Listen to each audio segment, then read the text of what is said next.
All right, everybody. For the next few episodes, we're going to be talking about a series on pivoting your practice. The main thing I really talk about is I like to share the transition, the transformation that I've made in my practice over the last 20 years. And truthfully, it's really what's happened in my practice in the last 8 to 10 years that's really worth talking about. And what I want to focus on is walking you through what I call the practice pivot and what that looks like. And I'm going to be joined by Hope again. And we're going to spend the next few episodes walking through this. And then we're going to give you the opportunity to download our book that I've written here called The Dental Practice Pivot. And Hope will give you some more information about that. But welcome back, Hope. How are you doing? I'm doing great. It's good to see you. It's always great to see you. Yeah, I'm excited to talk about your new book and how you capitalized on what you've gained over the last 10 years. And you're giving your listeners and your friends kind of a fast pass to pivoting their practice. I think the big thing is you don't realize what you accomplish until after it's done oftentimes. Right. And I didn't realize a lot of this until after it was done. I didn't go about to do this. And frankly, that's why it took me 8 years to really accomplish it. Okay. Right. And I would probably actually say it took me 5 years to accomplish it. The last 3 years were trying to get it a little bit better and more clear.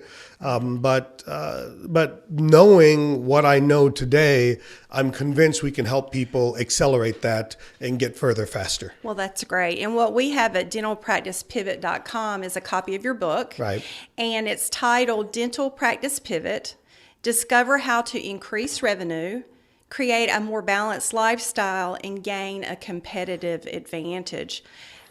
So your motivation behind the book really is what? Well, the true motivation is I firmly believe dentistry is probably the greatest profession in the world. Okay.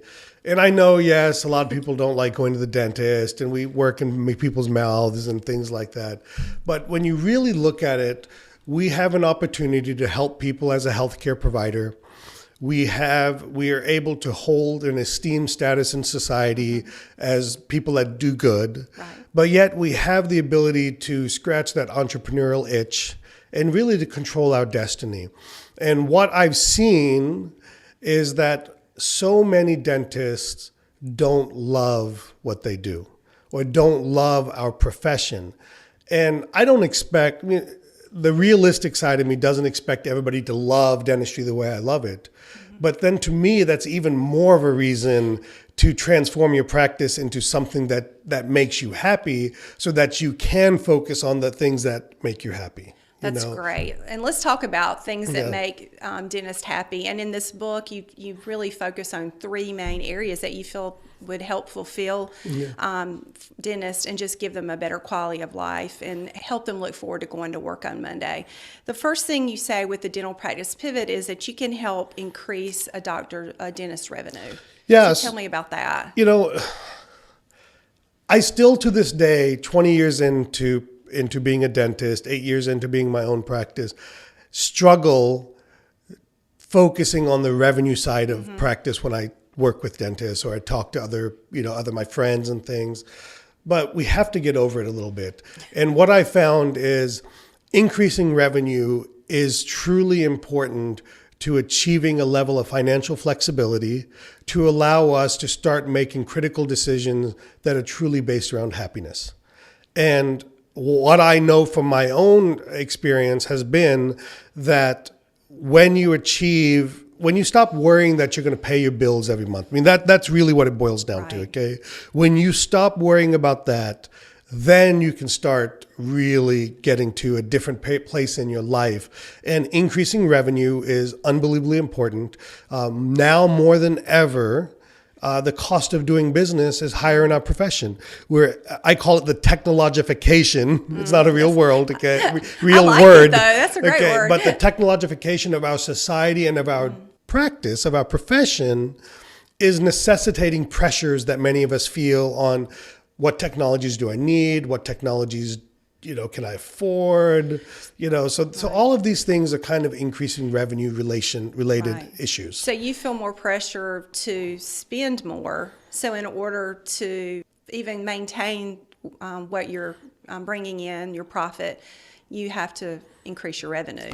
Of course, it's not just technology. I mean, at the end of the day, I firmly believe that you should renovate or rehaul your practice every 8 to 10 years. That includes the equipment, the aesthetics, the look. All these things cost money. Right. Okay. I also I believe the most important reason, quite frankly, to increase revenue is that you want to maintain and attract the right people around you. And everybody wants to make more, just like you as a dentist wants to make more. Your team members, in fact, your team members probably need to make more than as a dentist we need to make more because they live a different lifestyle than we do. So really, it's about that. So if you're not growing 3 to 5% per year, you're actually moving backwards. Wow. Okay.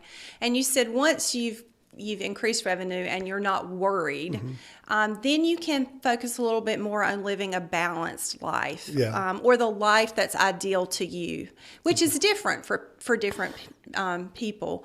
Talk a little bit about the practice pivot and how that helps you create a balanced life. Well, I think what I'm really saying there to a certain degree is that I don't want to say it's easy to increase revenue, but the easiest way to increase revenue is to see more patients. Okay. But to me, the practice pivot is not about seeing more patients. In fact, it's about increasing revenue while seeing less patients, while working less. So the revenue increase is also focused on your personal balance. Now, I want to be very clear with everybody listening. My personal balance is probably the weakest part of my life. Okay. And one of the things that we teach in the 3D dentist philosophy is that we want to focus on 3 areas. We want to focus on clinical excellence, what we are as a dentist, our hands, our skills, what we do. Number 2, we want to focus on business mastery in our practice so that we develop. And to me, business mastery isn't bean counting. It isn't minimizing your overhead. It's more about the processes and the frameworks and building a flow in your practice that fits around you. Right. Okay, being practical about implementing some of the clinical things that we do. And then the third part is personal balance. Okay. And for many, that's number 1. Okay. But frankly, for me, because I love what I do so much, it's probably the area that if I were to evaluate myself, I struggle the most. But the goal is to increase revenue not at the expense of how hard we work and how much we'd spend time away from our family. So for example, I took 15 weeks off last year. Wow. Okay. That's great. So therefore I worked less, I saw less patients, but I produced the same or more than I have in past years. So you're saying you can increase revenue by working less, having more freedom to create the life that you want to create. I would always say flexibility. Yeah. Okay. And the other thing you talk about in the practice pivot is you're actually going to gain a competitive advantage. Talk a little bit about how the world of dentistry has changed, the competitive environment, and how this will help you compete. I've heard a lot of, I hate to say older people, but a generation slightly ahead of me, have said that the golden age of dentistry is done. And I completely disagree with that. I think what's happened is that we have to adapt at a faster pace now than ever before, and we have to adapt differently than ever before. I mean, dentistry is competitive now. We're facing significant pressures from dental insurance. They control how much we get paid. They control, and to a certain degree, what type of dentistry we provide on our patients. We're facing pressures from technology, the technologification of the dentistry, and like we have so much technology, and certainly the newer practices that are starting up are starting at an advantage because they're starting in 2019, whereas I started in 2000. So the technology that they're buying, the equipment that they're buying they're newer. Right. So the overall aesthetics and the patient experience to a certain degree looks different. Right. Okay, so we have that competitive part of it. And then number 3, we're facing a new pressure that's new to our profession in the last 5 years or so. And that's the quote unquote corporations or private equity money that's coming into dentistry.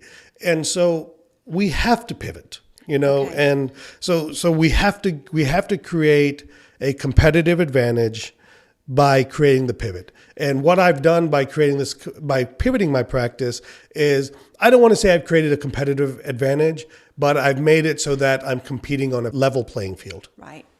So you, in a way, have future-proofed your practice, or at least you've leveled. I've present-proofed. Present-proofed it, right? I love it. That's great. It's hard to say future-proof because we you don't know the future. Right? Yeah, we don't know. But like when I was in dental school, I had no idea this CAD CAM exists. I had no idea that 3D imaging exists. I had no idea that dental microscopes exist. Right. I had no idea that the internet existed. Isn't that crazy? I had no idea that you could have a computer in your pocket. Right.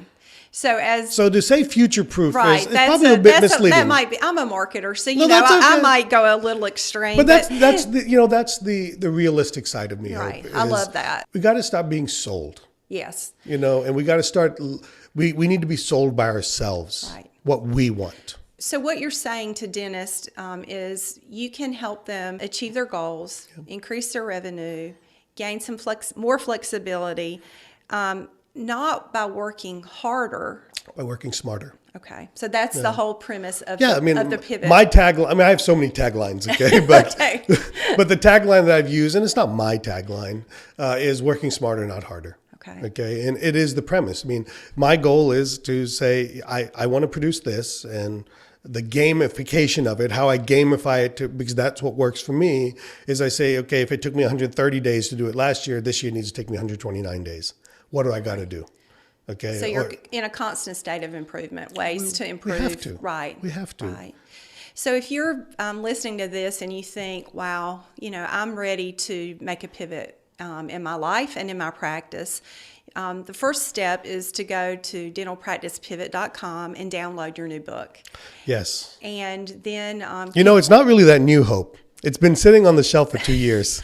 Well, tell me a little bit about that. So you've been through the process for 8 years. You've really perfected it in the last 5. I've go ahead. Yeah. I'm sorry. Well, that's okay. It's been a process. I have a hard time accepting the word that I'm great at something or that I perfected anything. You've made it better. How about that? I feel like I've achieved. Well, you have lived it, and you are now willing to share what you've lived to try to help people make the same pivot with less effort, without the roadblocks, with all the obstacles. Just help them make this change that you've made. You're here to guide them.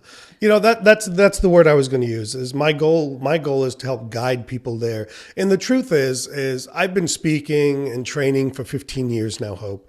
And frankly, I've been saying the same things for 15 years, but I haven't been able to put it together to have it make sense for people because I haven't completed it myself. Right. Okay. And I hesitate to use the word completed it because it's never complete. Right. Okay. But I've achieved a point where I'm very confident that if people have the right mindset, that they're willing to go through some pain, okay, they're willing to go through some hardship, okay, they're willing to be uncomfortable, that we can guide them there faster. Great. Okay, I'm convinced of it. 2 points about that. You say in the book, you warn that this is not a magic bullet. Yeah. Tell what you mean by that. And then also explain what would happen if a dentist chooses to just keep doing what they've been doing. Well, so let's digest the magic bullet part. Okay. God, there's so much there. Oh. I think at the end of the day, we're all looking for some kind of magic bullet. I'm looking for a magic bullet. I am. Right. In life, I'm just looking. Everything in life. I want to lose 40 pounds. I need a magic. I went to the doctor. I said, what pill can you give me that will make this happen? I think the main thing is we're not digesting what we're really after. Okay. We need to create clarity in ourselves. Okay. Increasing revenue in of itself isn't going to make you happy necessarily. Right. Having more time away from the practice isn't going to make you happy necessarily. Really, it's a constant evolution. It's a constant thing that's changing and moving. And we go through seasons of life. And that's part of the magic bullet as well. What I needed 15 years ago is so different than what I need today. And probably very different than what I'll need 15 years from now. Because 15 years ago, I had 0 kids. Right. Today I have 3 kids, and 15 years from now we'll be empty nesters again. Right. So what is important to me and what my focus is will change along the way. But really, the magic bullet here is creating a sustainable platform of a practice that will allow you to change and pivot and alter what you're doing. I hear so many times dentists I just want to do more of the dentistry I like to do. But that's not something that just happens overnight. It's not a magic bullet. There are steps we have to go through. There are areas that we have to get uncomfortable. There are skills that we have to learn. And that's one of the things I mean by magic bullet. And I spent 10 years of my life chasing I remember I went to a sedation seminar and I was like, oh my God, I'm going to build a sedation practice and this is going to get me to my financial goal. Okay. And then I went to this seminar, or I went to that seminar. I went to this magic. My patients can't afford to pay for things. Oh, this is the thing that's going to change that. And really, none of those things have panned out in of themselves, but they've all been components of achieving it. And I think that's what in the book you lay out 9 keys. Right. And so there's not one magic bullet, but as you say, there are 9 steps, 9 components that if a dentist will embrace these, at least from your experience, this has transformed your practice. And I apologize to interrupt. I waited for your sentence to end at least. But, it reminds me of a story I learned from my dad. Okay. We always talked, my dad and I were very business related, our relationship. We have a great relationship, but a lot of what we did is we talked about life in a business sense. Right. Okay.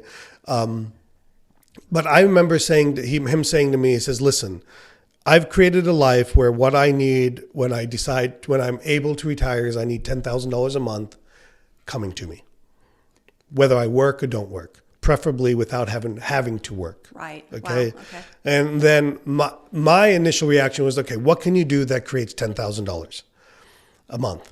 And he said, that's the wrong way to look at it. And he shouldn't say the wrong way, but that's the best way to look at it. Well, he said that's the harder way to look at it. Okay. Okay. What he said was instead, think of 5 things that'll give you $2,000 each. Great. Okay. And that to me is the difference between a magic bullet and really the essence of the practice pivot. Instead of trying to look for a thing that achieves your financial goal or your personal goal or your clinical goal, look at 2 or 3 things or 4 things or whatever. I mean, you can't have 20 things. Okay. Right. That's a bit unrealistic, but look for 2 or 3 or 4 things that each incrementally make a difference. And then the sum of the whole is greater than That's great. the individual parts. So it's almost a portfolio approach. It is. It's growing your diversity. practice. Right. It's diversity. So instead of moving one huge needle, you're moving multiple smaller needles, and then you get to the same result. And this diversity, quite frankly, has proven out twice in my life, in my professional life. Tell me about that. Number one was 2001. Okay. Okay. What happened then? Well, I started my practice as a cash-only practice. No insurance, wasn't going to file for you. You pay me the money, you figure out what you're going to do. Enthusiastic about it. I was. You knew it was the way. I was told by all the gurus that insurance is bad. This is the way, right? Right. And by the end of the first year, I was in a very difficult position. Wow. Okay. And I was not diverse. I was dependent on just one type of patient. One path to. And that's it. Okay. And that could have also been, a lot of that could have been also based on starting my practice. So you're going through a certain growth curve as well. But then it really came to a head in 2008. Okay.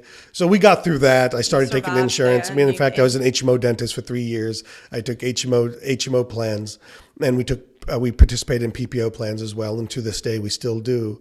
But really, 2008 was really a turning point for me personally. As everyone listening knows, the economy went in the crapper in 2008, and our practice, it felt like overnight dropped 40%. Wow. And at that point in 2008, if you walked into my practice, my main ticket item was cosmetic dentistry. So we're looking for people looking for elective treatment, non-insurance covered, and we were doing 2, 3, 4 cases a month. Okay. And a significant portion of my revenue, therefore my income, was tied to that single procedure. I was a restorative dentist only. I wasn't doing any root canals. I wasn't taking out teeth. I was a crown and what in our generation called a crown and bridge dentist. And when that part went down, I had nothing else to prop me up. Okay. And so that's when my real pivot started. That's when my journey really started, was 2009. Okay. And then what did you do immediately? Well, immediately, I went into survival mode, and my goal was, how can I shed costs in my personal life? It's very difficult to shed costs in your business life. Okay. Your rent is your rent. Your equipment loan is your equipment loan. Right. Your team members, to a certain degree, are your team members. Right. And so I shed a lot. I went through the process of shedding unnecessary expenses in my personal life. And then I started moving towards diversifying my portfolio of clinical procedures. Wow. And that's where the clinical excellence part of 3D dentists come in, is having a diverse portfolio of products, and procedures that we can provide. Also being efficient in what we're doing, but not focusing solely on efficiency, because efficiency often means seeing more, but the diversity of it was more important. And 5 years later, we had moved through that diversity part of our practice. And that was one thing. And then we hit, starting in about 2014, 15, I hit another wall.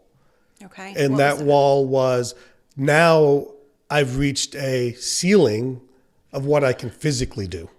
Okay. You just couldn't do more in a day, or your body physically couldn't do or it. mentally, or the number of patients and all of those things. And that's when we went into the pivot of bringing in additional providers.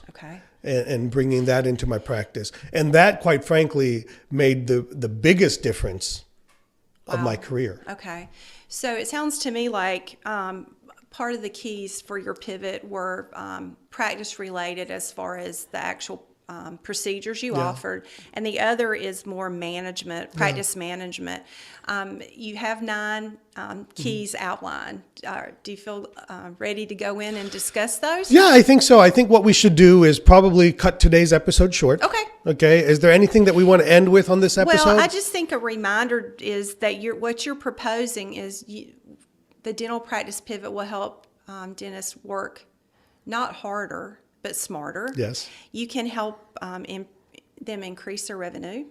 You can help them lead a more balanced lifestyle, and you're going to help them gain a competitive advantage. And if they like a copy of your book, they can simply go to dentalpracticepivot.com and download it for free. It's free, And I think it'll be a great read. I want to end with one thing.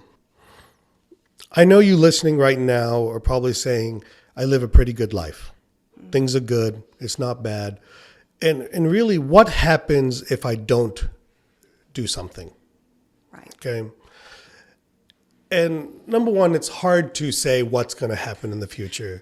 But here's what I can tell you will happen. And some of you listening, if you're listening right now, and I'm going to talk about something, and you might be like, God, I'm starting to see the signs of that. Then you need to do something. Okay. Good.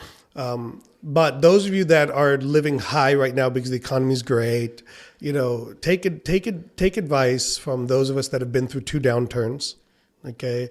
I'm not trying to say back in my day we walked through snow. I'm not trying to be that person. You can go uphill in the mountains in the snow. I'm not trying to be that person. But really, what's going to happen is you're going to see a slow degradation of your practice if you do nothing. Okay. Or if you continue to do status quo.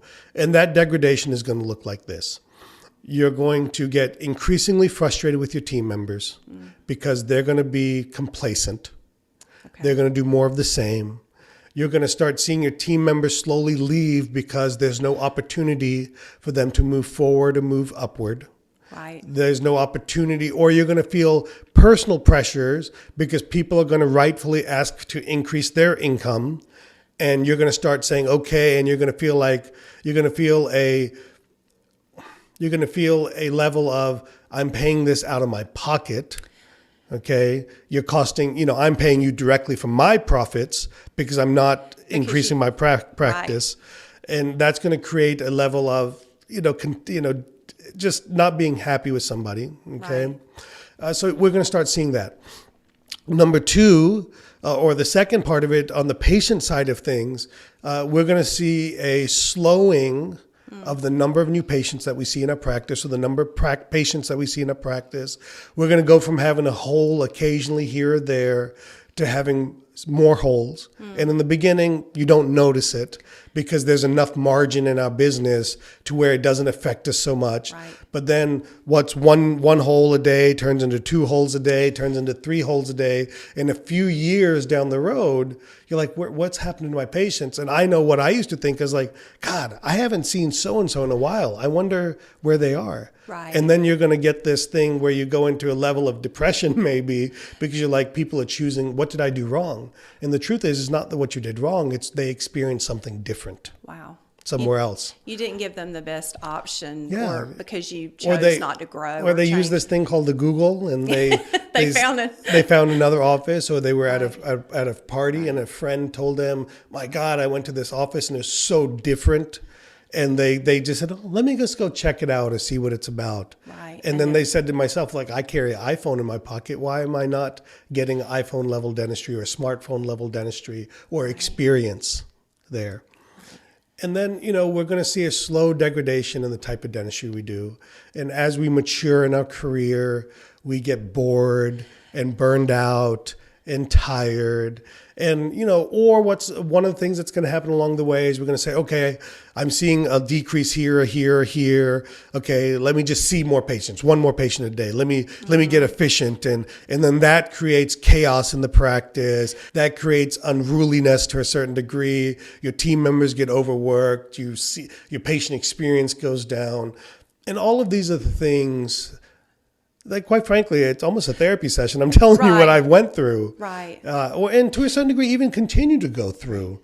And these are the things that are going to happen. So if you care, okay, if you want more for yourself, if you want more for your team, if you want more for your practice, or you're going to get to a stage where you're 50, 55, and you can be like, God, I haven't saved a lot of money. And the end is around the corner. Or hell, I want the end to be around the corner. Not the end of life, but the end of the end of daily practice. And quite frankly, hope, and I'll end on this is, and I really believe this. I call my generation, age 38 to 50, the endangered species of dentistry. Wow. Okay, explain that. And what I mean by that is, if you're 55 plus, you're gonna be able to coast through. Right. Okay. You probably paid off. Your kids are gone for the most part. You paid off a lot of your debt, certainly in the practice. Your margin, your overhead's gone down. Your margin has gone up. Your financial margin, not your personal margin necessarily. And you're like, all right, the end's 5, 7, 10 years. I can coast this through. Right. They have a time advantage. Right. Okay. But then you have these younger generation, the 25 to 35-year-old dentists, and quite frankly, they're kicking my generation's rear end. When I came out of school, we were taught to be a restorative dentist, do fillings, crowns, bridges, dabble in anterior root canals, front teeth root canals, to do if the tooth is waving around in the wind, I'll take that out. These folks, these men and ladies that are coming out of school now, they're not necessarily learning more or less, probably less than what we learned in school, but they're coming out with a mindset and a desire to do things much further along. What took me 10 years to start placing before I started placing implants, these folks are doing it 1 or 2 years out. Wow.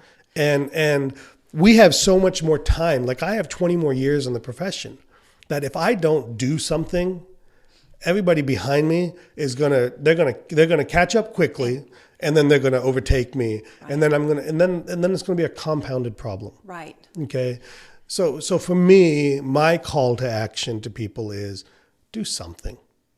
Okay. Good. Whether it's with me, whether it's with someone else, whether it's just getting therapy or taking medication or whatever it is that makes you happy, just do something. So, I say that there's, there's three types of dentists. There's those that make things happen, those that at least know what's happening, and those who wonder what the hell happened. Wow. Okay. And I never want to put myself in a position to say what happened. And my weight is one of those things, because it literally was a slow creep, 5 pounds a year, 5 pounds a year, Right. And now I'm like, what the hell happened to Right. me? Where's that guy that was, this? Well, and I think that's what happens in life and in your profession, especially when you're comfortable. As things progress and you maybe become complacent because life is good, then if you don't take action, one day you look back, and as the younger dentists who are more forward-thinking pass you by, you say, wow, I wish I'd taken the opportunity. So what you're teaching and really at your heart is to help dentists to be able to make that pivot. Yeah, And so- wherever they want to go. Right, and that you're just sharing what you've learned. And what you're offering now is just your book, dentalpracticepivot.com, and then to tune in for the next 2 episodes where we talk about the actual steps to make the transformation. Yeah, and so we're going to essentially go through things and do some anecdotal Practical, stories. hands-on. Yeah, absolutely. Perfect. All right. Thank you, Hope. Thanks. Everybody, thank you for listening, and we'll see you next week. Do me a couple of favors. Number one, be kind and review us on iTunes. I would greatly appreciate that.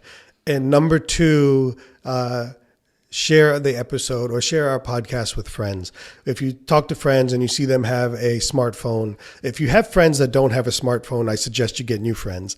But if you talk to a friend, if you talk to friends who have an Apple phone or an Android-based phone, download the podcast app from Apple or Google and search for T-Bone Speaks Podcast and subscribe to it and teach your friend how to listen to our podcast. And then tell them after they listen to ours, they can listen to the other dental podcasts. Love it. That's great.